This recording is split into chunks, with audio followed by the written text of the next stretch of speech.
Now you have those colorful patterns, you have those lines, you have your timetable mapped out, and you tell yourself, this chemistry, I must win you. It's nice, I love the dream, I love the zeal, but if you are wearing the same shoe I wore many years back, let me give you tips on how you can make this shoe fit in perfectly. You know, during my own time, because I had issues with chemistry, I did everything I could do for me to be able to understand chemistry. I read over and over and over, and they told me that simple secret to understanding chemistry is consistency. I understood what they meant, and then I put in what they told me. But I didn't understand it. Every day I came out, more days, more hours, no excuses, no break. I wanted to understand chemistry by all means. I wanted to prove to myself that yes, this is me studying. But at the end, when I studied, my result didn't match my efforts. And my brain wasn't picking out something new because I haven't been able to understand that tip on how I can make my grades match with my efforts. So I tried something new. I realized that I was just studying, I was not learning. I adopted measures that today I am so proud I thought about it. In today's episode, I'm going to share with you those tips on how I was able to make that oversized shoe fit in perfectly. A good timetable helps you to stay focused, help you to build structure, help you to build spacing. It helps to avoid burnouts. Okay, now when you have your timetable but you don't know how you can pick out a topic to study during those time, you don't know how you can cover up a large topic or large subheading during the little time you have to study, and in a week you have 2 or 3 times to study chemistry during the week. Now let me give you tips on how you can pick out your topic and how you can cover them up within a short period of time. Hi everyone, this is Chem Lab, the home where chemistry plays a script. To all my subscribers, thank you for your love. Please, if you're here for the first time, please click on the button, subscribe, and let's dive into our main video. So today I'm going to give you tips on how you can be able to pick out your topics. The first thing you need to do when you have already planned out your timetable is skimming. Skimming is a method that helps you pick out the headings, the subheadings, the graph, the diagrams in a topic. A skimming gives you the map of what you are expecting to cover up in a particular time.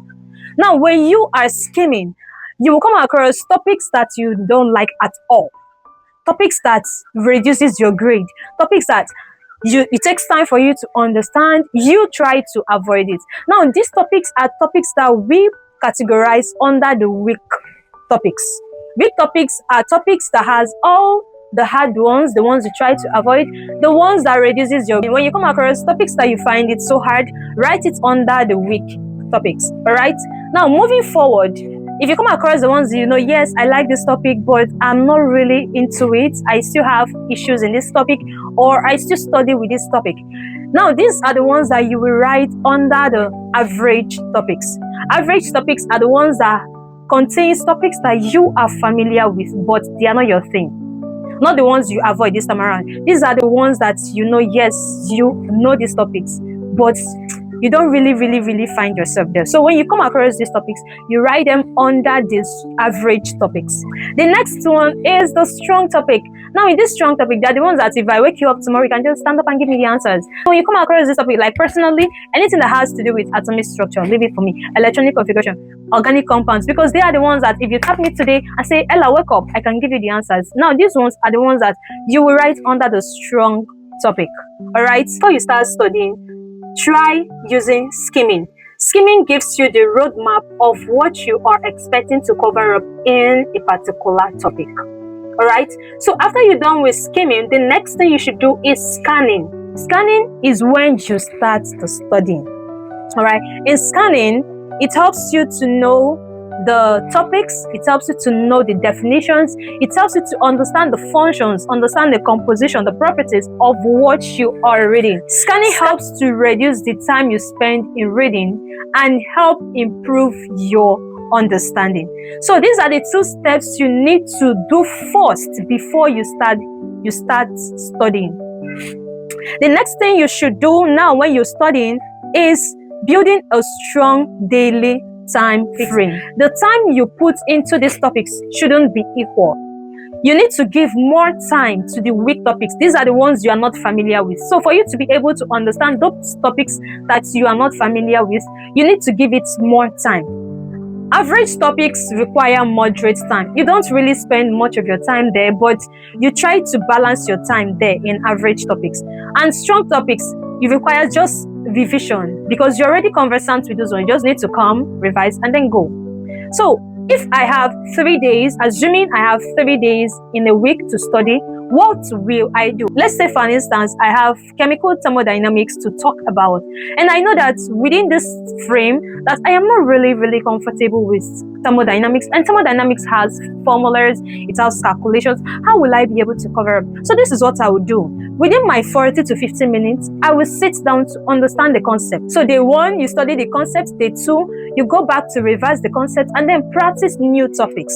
And day 3, you come back, you revise everything that you've read within the week.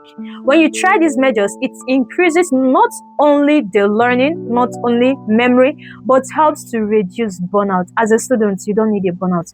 Don't stress this memory. The brain will give you what you actually feed it. So for you to be able to understand what you really, try to have a nice time frame. For you not to be able to understand or increase your grades, it's not actually your problem. It doesn't mean you are unserious. It just means that you haven't been taught the proper way of mapping out your timetable.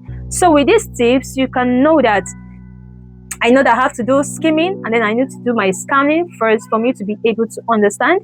And when I'm done with this thing, I know that the time I have to put in my reading for my weak topic, my average topic, and the strong topic are not the same. I will try to break it down. And lastly, I will try to keep it simple. When you practice those steps, your understanding increases and your learning capacity increases as well. So if somebody like me who has issues in chemistry, who always struggle with chemistry, and remember, I always sneak out of class in chemistry, now teaches chemistry, how much you? So practice the steps I give you today, and trust me, your grades will increase very effectively. So if there is any topic in chemistry that you find you struggle with, write in the comments. It might be the topic I will talk about in my next video. Thank you for staying to the end of this video. If you find this video helpful, please give it a thumbs up and see you in my next video. Remember, when you are done studying, please teach someone. Don't be stingy with it. Teach someone. It increases your memory and improves understanding. Thank you for staying to the end of this video. This is still Chem Lab, the home where chemistry plays a script. In my next video, I'm going to show you a play on what chemistry did to me. So see you in my next video. Bye.